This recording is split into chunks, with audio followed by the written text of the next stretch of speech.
প্রিয় বন্ধুরা সকলকে আসসালামু আলাইকুম, স্বাগতম জানাচ্ছি আমার আরও একটি নতুন ভিডিওতে। দেখতে পাচ্ছেন যে শীতকালীন সরিষা ফুল, এই সরিষা ফুলের বাগানটি এক্স্যাক্টলি কোথায় আমি আপনাদেরকে দেখাবো। ছোট্ট একটি সরিষা ফুলের বাগান, সামান্য কিছু ফুল ধরেছে। আপনারা জানেন যে শীতকালে কিন্তু আমাদের গ্রামে কিন্তু প্রচুর সরিষা ফুল ধরে। আমি ঠিক এই মুহূর্তে অবস্থান করতেছি আমাদের দিঘির পাড় ইসামতি নদীর তীরে। ঠিক আছে, ইসামতি নদীর তীরটা আমি একটু ঘুরে দেখাবো এখন। আর এখানে একটি ডেজার্ট এসেছে মাটি কাটার জন্য বা মাটি উত্তোলনের জন্য। আর এই হচ্ছে আমাদের বর্তমান নদীর ভিউ। অনেকে কিন্তু এখানে এই যে দেখেন যে ধানের চারাও কিন্তু রোপণ করেছে। আমাদের ইসামতি নদী কিন্তু অলরেডি আপনার একবারে বলা যায় যে মৃতপ্রায়, কারণ ঠিক এই সময়টা কিন্তু যখন আমাদের বান্দরা কাশিয়াখালী বাঁধ যখন ছিল না, তখন কিন্তু এখানে আরও বেশি পানি থাকতো এবং পানি কিন্তু প্রচুর পরিমাণে পরিষ্কার থাকতো। এখন কিন্তু পানি কিন্তু পরিষ্কার থাকে না। ওই পারে দেখাচ্ছি যে ওই পারে কিছু মেয়েরা বসে রোদ পোয়াচ্ছে। ঠিক আছে, দেখতে পাচ্ছেন। ঠিক আছে, আর এই হচ্ছে নদীর ভিউ। আমি ওই পারে হচ্ছে বলমন্তচর গ্রাম, ওই দেখতে পাচ্ছেন। আমি একটু ঘুরিয়ে দেখাচ্ছি যে আমাদের নদীটা, এই নদীতে কিন্তু আমাদের অনেক স্মৃতি জড়িয়ে আছে। আমরা ছোটোবেলায় কিন্তু এই নদী সাঁতরে গোসল করতাম, ওই পারে যাইতাম। ঠিক আছে, এখন কিন্তু সেটা নাই। এখানে আমাদের স্থানীয় লোকজন তারা কিন্তু বেশ কিছু শস্যাদি কিন্তু এখানে রোপণ করেছে। এর মধ্যে দেখতে পাচ্ছেন এটা হচ্ছে মোটর সেই। ঠিক আছে, মোটর সেই দেখতে পাচ্ছেন। তারপরে এখানে লাউ গাছও রয়েছে, এখানে আপনার ধান রয়েছে।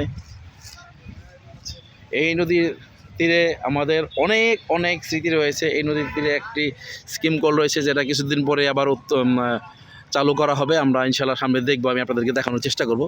ঠিক আছে, এই স্কিম কলে আমরা কত লাফিয়ে ঝাঁপিয়ে গোসল করেছি এবং এই নদীর তীরে কিন্তু আমরা কত গোসল করেছি তার হিসাব নেই। আমাদের শৈশবের ছোটোবেলা কিন্তু এই নদীর তীরে কেটেছে। ঠিক আছে, বিশেষ করে গরমের দিনে বা সামার সিজনে কিন্তু আমরা ঘন্টার পর ঘন্টা গোসল করতাম। এখানে প্রচুর বালু আসতো, এখন যেহেতু বালু নেই, কেননা ওই কাশিয়াখালীর বাদ দেওয়ার পর আমার ঠিক সালটা মানে কত সালে কাশিয়াখালীর বাদটি দেওয়া হয়েছিল, তখন অনেক প্রচুর স্রোত ছিল এবং অনেক আপনার কি বলে স্রোত ছিল, প্রচুর পানি আসতো। এখন কিন্তু সেই বর্ষাকালেও কিন্তু পানি আসলেও কিন্তু সেই স্রোতটা আর নেই এবং দুই পাশে কিন্তু আপনার নদী পার কিন্তু ভেঙে যেত। তো এখন কাশিয়াখালী বাদ দেওয়ার পরে পদ্মার পানি আর সেই স্রোত বা সেই জৌলসটা নেই, যার কারণে এখন পানি বর্ষাকালে পানি হয়তো কিছুটা হয়, কিন্তু সেই স্রোতটা নেই। আর নদী সেই স্রোত না থাকার কারণে তখন কিন্তু এই নদীর দিয়ে কিন্তু প্রচুর লঞ্চ চলতো, তারপরে ট্রলার চলতো।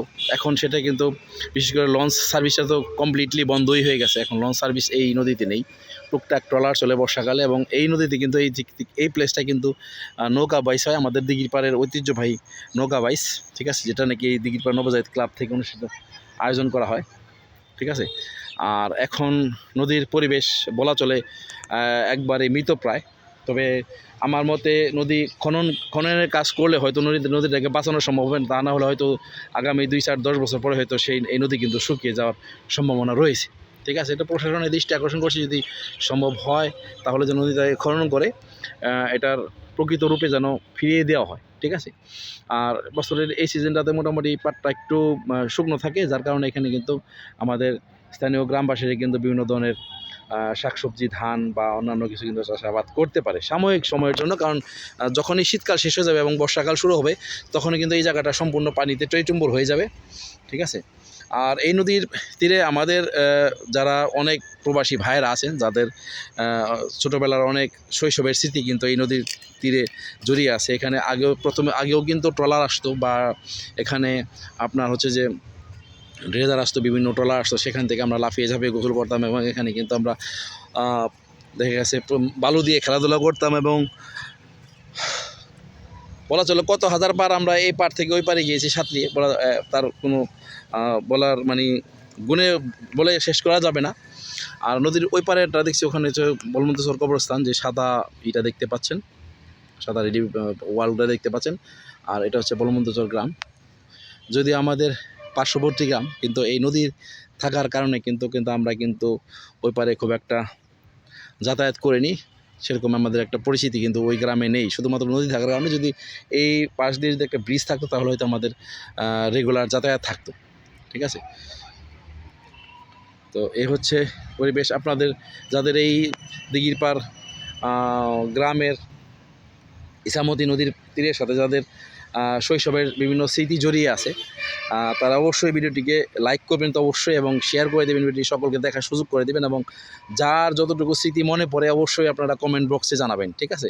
আর এই প্লেসটা আমি ঠিক বলে দিচ্ছি, এটা হচ্ছে দিঘির পাড় নবজাহিদ ক্লাব, নবাবগঞ্জ থানার দিঘির পাড় নবজাহিদ ক্লাব। এখানে নবজাহিদ ক্লাবে ওখানে সাইনবোর্ড রয়েছে, ঠিক আছে। দিঘির পাড় নবজাহিদ ক্লাবের সাথে স্কিম কল এবং মসজিদের সাথে যে নদীর পাড়টি রয়েছে, আমি ঠিক এই সময় এই মুহূর্তে এই জায়গাটাতে অবস্থান করতেছি। এখন আমি এখানে গোসল করব, তবে সেই শৈশবের মতো করে নয়, ঠিক আছে। এখানে ডেজার রয়েছে, ডেজারের ভিতরে গিয়ে আমি ওখানে বালতি দিয়ে পানি তোলার ব্যবস্থা রয়েছে, সেখান দিয়ে গোসল করবো এবং আপনাদেরকে এই ভিউটা দেখালাম। যাদের যাদের শৈশবের স্মৃতি মনে পড়ে গেল দিঘির পাড় এই নদীর পাড়ের সাইটটি দেখে, তারা অবশ্যই কমেন্ট বক্সে জানাবেন, এবং ভিডিওটি ভালো লাগলে শেয়ার করে দেবেন। যারা যারা আমাদের বিভিন্ন প্রবাসী ভাই বোনেরা আছেন পৃথিবীর বিভিন্ন দেশ থেকে, Europe, America, Australia, London, Canada, USA, যেখান থেকেই দেখছেন না কেন, তারা অবশ্যই আপনারা কমেন্টস করে জানাবেন কে কে কোথা থেকে দেখছেন, এবং আপনারা আপনাদের যে কোনো স্মৃতি কিন্তু কমেন্ট বক্সে আমাদেরকে জানাতে পারেন, ঠিক আছে। এই পরিবেশটা একটু অসুন্দর, কেননা এখন যেহেতু এখানে পানি নেই,